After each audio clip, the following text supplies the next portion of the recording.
तो उसमें जो कुछ डाटा है हम लोग, क्योंकि आप खत्म ही होने वाली है, तो जैसे आप देखते हैं कि रिपोर्ट पर जब हम एनालिसिस करते हैं तो रिपोर्ट में बताता है कि कैसे हिंदू अपर कास्ट, जो कि अराउंड 10% पॉपुलेशन है पूरे बिहार की, वो 31.3% गवर्नमेंट जॉब्स को ऑक्यूपाई किया हुआ है और 65% ओबीसी पॉपुलेशन केवल 53% गवर्नमेंट जॉब्स में है।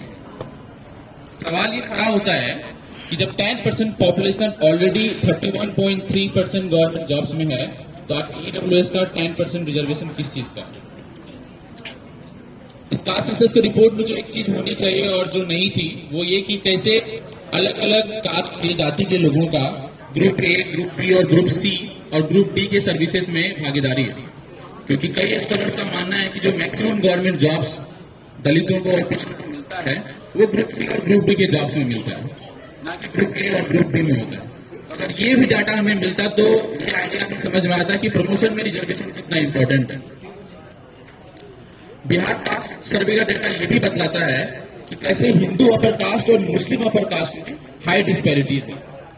ये एक बहुत ही इंपॉर्टेंट बात है। हम हमेशा बोलते हैं कि 15%, बाकी जब देखते हैं तो 15% में लगभग 5% जो मुस्लिम अपर कास्ट है, लेकिन हिंदू अपर कास्ट और मुस्लिम अपर कास्ट के गवर्नमेंट जॉब से में कितनी हाई डिस्पैरिटीज है, वो इस डाटा से पता चलता है कि जो जेंडर कैटेगरी में हिंदुओं का पॉपुलेशन है वो लगभग 68.7% है, लेकिन जब हम गवर्नमेंट जॉब्स में उनके शेयर्स को देखते हैं तो 90% गवर्नमेंट जॉब्स को लेके जाते हैं, जबकि अपर कास्ट पॉपुलेशन 30% है, वो केवल 10% गवर्नमेंट जॉब्स लेके जाते हैं।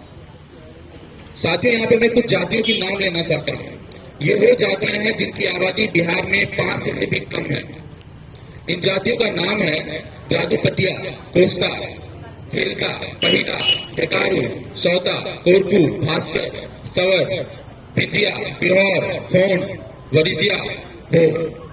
और मैं ऐसा कि इस प्लेटफॉर्म से कहना चाहता हूँ कि हम तब तक लड़ेंगे जब तक इन जातियों के लोगों को यूनिवर्सिटी, कॉलेज, जॉब, नेता, पीएम और सीएम तक बनने की लड़ाई जो है वो जब तक यहाँ तक नहीं पहुंच पाती। उनके हक, अधिकार और इस देश के संसाधन तब तक उनकी भागीदारी सुनिश्चित नहीं हो पाती।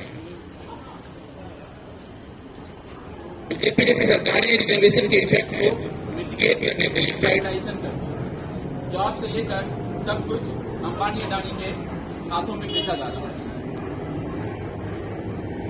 ऐसे वक्त में और हमारा ये पुराना डिमांड रहा है कि कैसे दूसरी बात जो प्राइवेट सेक्टर में रिजर्वेशन पहली बात खत्म की जाए, और जो प्राइवेट सेक्टर में अगर रिजर्वेशन प्राइवेट सेक्टर में पहली बात तो प्राइवेटाइजेशन खत्म किया जाए और प्राइवेट सेक्टर में रिजर्वेशन को बढ़ाया जाए।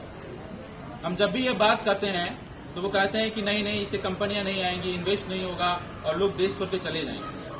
जबकि ये बात है कि अंबानी अडानी इस देश को कभी छोड़ के नहीं जाएंगे, क्योंकि वो इस देश में अपनी मेरिट के दम पे नहीं बल्कि इस देश के नेचुरल रिसोर्सेज के दम पे जो है संसाधन पे कब्जा किए हुए। इसके साथ ही बस मैं 3-4 बातों को और दोहराना चाहूंगा कि इस रिपोर्ट में जो लैंड होल्डिंग्स है इसका कोई डिटेल नहीं दिया गया।